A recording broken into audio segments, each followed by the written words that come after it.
வணக்கம். ஆகாஷவாணி. மாநில செய்திகள் வாசிப்பவர் சத்யநாராயணன். தலைப்புச் செய்திகள். இந்தியா குவைத் நாடுகளுக்கு இடையிலான இருதரப்பு பேச்சுவார்த்தைகளை பிரதமர் திரு நரேந்திர மோடி இன்று மேற்கொள்கிறார். உடல் ஆரோக்கியத்திற்கு மிதிவண்டி பயன்பாட்டின் அவசியத்தை மத்திய விளையாட்டுத்துறை அமைச்சர் டாக்டர் மன்சுக் மாண்டவியா வலியுறுத்தியுள்ளார்.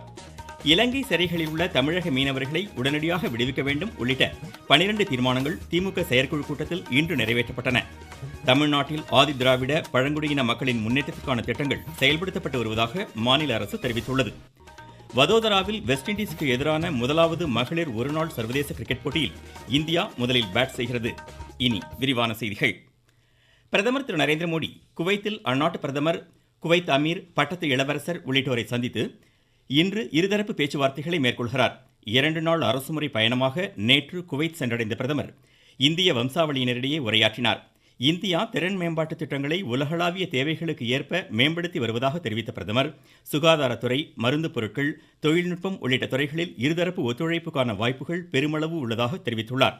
ஆற்றல், வர்த்தகம், முதலீடுகள் உள்ளிட்ட துறைகளில் விரிவடைந்துள்ள பரஸ்பர நட்பு மேலும் வலுப்படுத்தப்படும் என்றும், இருநாட்டு உறவுகளை மேம்படுத்துவதில் இந்திய வம்சாவளியினரின் பங்களிப்பு அளப்பரியது என்றும் பிரதமர் குறிப்பிட்டார். பிரதமரின் ரோஜ்கார் யோஜனா வேலைவாய்ப்பு திட்டத்தின் கீழ் மத்திய அரசின் பல்வேறு அமைச்சகங்கள் மற்றும் துறைகளில் புதிதாக பணியமர்த்தப்பட உள்ள 71,000க்கும் மேற்பட்டோருக்கான பணி நியமன ஆணைகளை பிரதமர் திரு நரேந்திர மோடி நாளை காணொலி வாயிலாக வழங்குகிறார். நாடு முழுவதும் 45 இடங்களில் நடைபெறும் இம்முகாம்களின் மூலம் தபால் துறை, உயர்கல்வி, சுகாதாரம் மற்றும் குடும்ப நலத்துறை அமைச்சகம், நிதி சேவை உள்ளிட்ட துறைகளுக்கான நியமன ஆணைகள் வழங்கப்படுகின்றன.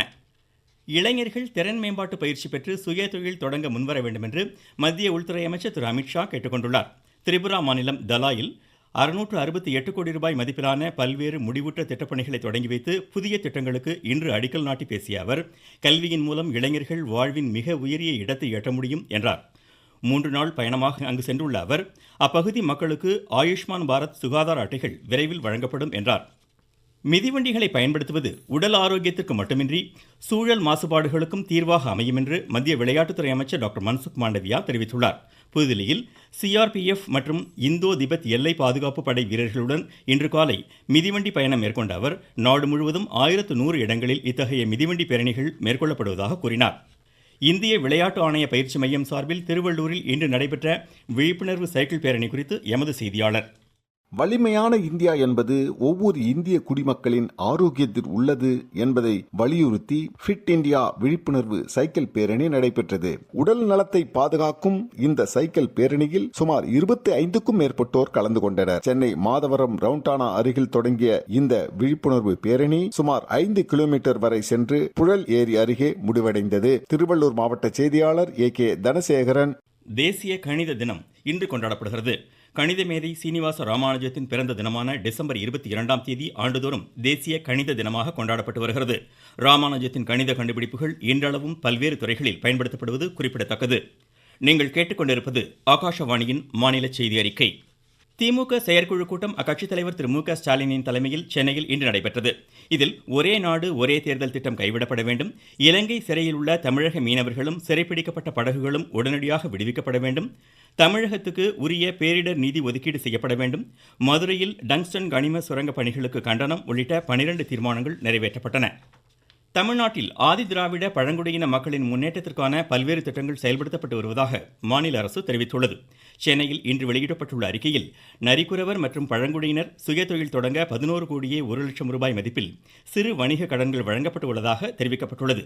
மேலும் ஆதி திராவிடர் தொழில் முனைவோருக்கான மானியம், குடியிருப்பு மேம்பாட்டு திட்டங்கள், இலவச வீட்டு மனைகள், மாணாக்கருக்கான விடுதி கட்டிடங்கள் உள்ளிட்ட பல்வேறு நலத்திட்டங்கள் செயல்படுத்தப்பட்டு வருவதாக கூறப்பட்டுள்ளது. முன்னாள் முதலமைச்சர் கலைஞர் கருணாநிதியின் 179 நூல்கள் நாட்டுடைமையாக்கப்பட்டதற்கான அரசாணையை மாநில தமிழ் வளர்ச்சி மற்றும் செய்தித்துறை அமைச்சர் திரு மு. சுவாமிநாதன் சென்னையில் இன்று அவரது குடும்பத்தினரிடம் வழங்கினார். பின்னர் செய்தியாளர்களிடம் பேசிய அமைச்சர், கலைஞர் கருணாநிதியின் நெஞ்சுக்கு நீதி, குரலோவியம், சங்கத்தமிழ் உள்ளிட்ட அனைத்து படைப்புகளும் நூல் உரிமை தொகை இன்றி நாட்டுடைமையாக்கப்பட்டுள்ளதாக கூறினார். பிரசித்தி பெற்ற மாமல்லபுரம் நாட்டிய விழாவை மாநில அமைச்சர்கள் திரு ராஜேந்திரன், திரு தாமோ அன்பரசன் ஆகியோர் கடற்கரை கோவில் வளாகத்தில் இன்று மாலை தொடங்கி வைக்கின்றனர். இதுகுறித்து எமது செய்தியாளர். மாமல்லபுரத்தில் நாட்டிய விழா இன்று தொடங்குகிறது. 1 மாத காலம் நடைபெறும் விழாவானது தினசரி மாலை 6:30 மணி முதல் இரவு 8:30 மணி வரை பரதநாட்டியம், குச்சிப்புடி, கதகளி உள்ளிட்ட பல்வேறு மாநிலங்களின் பாரம்பரிய நாட்டியங்கள், கரகம், காவடி உள்ளிட்ட நாட்டுப்புற கலைகள் நடத்துகின்றன. இவ்விழாவில் வெளிநாட்டு சுற்றுலா பயணிகள் பங்கேற்கின்றனர். செங்கல்பட்டு மாவட்டத்திலிருந்து ஜி. சுரேகா. விழுப்புரம் மாவட்டத்தில் பெஞ்சல் புயல் மழை பாதிப்புகளால் சேதமடைந்த ஆதார் அட்டை, குடும்ப அட்டை, சான்றிதழ்கள் உள்ளிட்டவற்றை பெறுவதற்கான சிறப்பு முகாம்கள் வரும் 26ஆம் தேதி நடைபெறுகிறது. இது குறித்து எமது செய்தியாளர். விழுப்புரம் மாவட்டத்தில் பேஞ்சல் புயல் காரணமாக பலர் ரேஷன் கார்டு, ஆதார் அட்டை உள்ளிட்ட பல்வேறு சான்றிதழ்களை இழந்துள்ளனர். இதனை திரும்பி வழங்குவதற்காக வரும் 26/12/2024 அன்று 13 ஒன்றியங்களில் உள்ள வருவாய் அலுவலகங்களில் சிறப்பு முகாம் நடைபெற உள்ளது. இதில் பாதிக்கப்பட்டவர்கள் நேரடியாக சென்று புதிய அடையாள அட்டை மற்றும் சான்றிதழ்களை பெற்றுக்கொள்ளலாம். விழுப்புரத்திலிருந்து ஜி. சுரேஷ். பிரதமரின் பயிர் காப்பீடு திட்டத்தின் கீழ் திருச்சி மாவட்ட விவசாயிகள் ராபி பருவத்தில் பயிர் காப்பீடு செய்ய விண்ணப்பிக்கலாம் என்று ஆட்சித்தலைவர் திரு மா. பிரதீப்குமார் தெரிவித்துள்ளார். திண்டுக்கல் மாவட்டம் பழனி அருகே ஆண்டிப்பட்டி கிராமத்தில் நடமாடும் ஒற்றை காட்டு யானையை வனப்பகுதிக்குள் விரட்டும் பணியில் வனத்துறையினர் ஈடுபட்டுள்ளனர். நெல்லை மாவட்டம் கோடகநல்லூர், நடுகல்லூர், முக்கூடல், மேலத்திரியூர், சுத்தமல்லி ஆகிய பகுதிகளில் கொட்டப்பட்ட கேரள மாநில மருத்துவ கழிவுகளை மீண்டும் அம்மாநிலத்திற்கே கொண்டு செல்வதற்கான பணிகள் இன்று நடைபெறுகின்றன. இதுகுறித்து எமது செய்தியாளர். நெல்லை மாவட்டம் சுத்தமல்லி, கொண்டாநகரம் உள்ளிட்ட பகுதிகளில் கேரள மாநிலத்திலிருந்து மருத்துவ கழிவுகள் லாரியாக கொட்டப்பட்டது. இதுகுறித்து புகார் எழுந்த நிலையில் பசுமை தீர்ப்பாயம் இந்த கழிவுகளை உடனடியாக 3 நாட்களுக்குள் கேரள அரசு அவர்களே அகற்ற வேண்டும் என உத்தரவிட்டது. இந்த நிலையில் இன்று கேரள மாநிலத்திலிருந்து 25க்கும் மேற்பட்ட அதிகாரிகள் 16 லாரிகள் மூலம் இந்த கழிவுகளை அகற்றும் பணியில் ஈடுபட்டு வருகின்றனர். நெல்லையிலிருந்து திருமலைக்குமார்.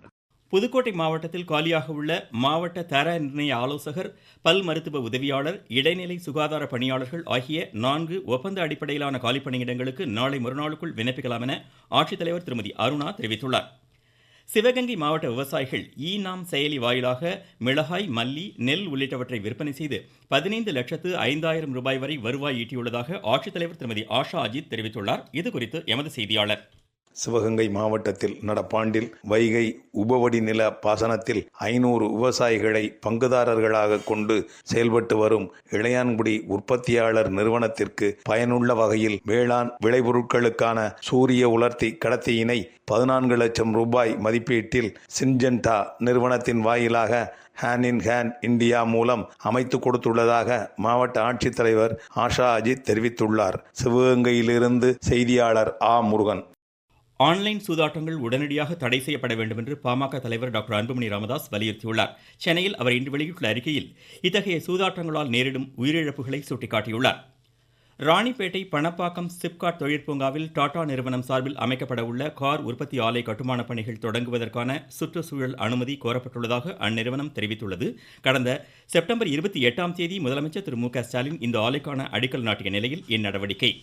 சென்னையிலிருந்து நாகர்கோவில் நோக்கி சென்ற பேருந்து கடலூர் மாவட்டம் ராமநத்தம் அருகே சாலை தடுப்பில் மோதிய விபத்தில் ஒருவர் உயிரிழந்தார். காயமடைந்த 25க்கும் மேற்பட்டோர் பெரம்பலூர் அரசு மருத்துவமனையில் அனுமதிக்கப்பட்டுள்ளனர். விபத்து குறித்து ராமநத்தம் காவல்துறையினர் விசாரணை மேற்கொண்டு வருகின்றனர். திருத்தணி அருள்மிகு சுப்பிரமணிய சுவாமி திருக்கோவில், கன்னியாகுமரி மாவட்ட சுற்றுலா தலங்கள் உள்ளிட்ட பல்வேறு இடங்களில் சுற்றுலா பயணிகளின் எண்ணிக்கை இன்று அதிகரித்து காணப்படுவதாக எமது செய்தியாளர்கள் தெரிவிக்கின்றனர். சபரிமலை சுவாமி ஐயப்பன் திருக்கோவிலில் வரும் 25, 26ஆம் தேதிகளில் ஆன்லைன் மூலம் பதிவு செய்யும் பக்தர்கள் மட்டுமே தரிசனத்திற்கு அனுமதிக்கப்படுவார்கள் என்று தெரிவிக்கப்பட்டுள்ளது. கூட்ட நெரிசலை தவிர்க்கும் பொருட்டு இவ்விரு நாட்களிலும் உடனடி பதிவு முறை ரத்து செய்யப்பட்டுள்ளது. மேட்டூர் அணையின் நீர்மட்டம் இன்று 119.22 அடியாக அதிகரித்துள்ளது. அணைக்கு வினாடிக்கு 2886 கனஅடி தண்ணீர் வந்து கொண்டிருக்கும் நிலையில் 800 கனஅடி நீர் வெளியேற்றப்படுகிறது. ஒகேனக்கல் காவிரி ஆற்றில் நீர்வரத்து இன்று வினாடிக்கு 3500 கனஅடியாக உள்ளது.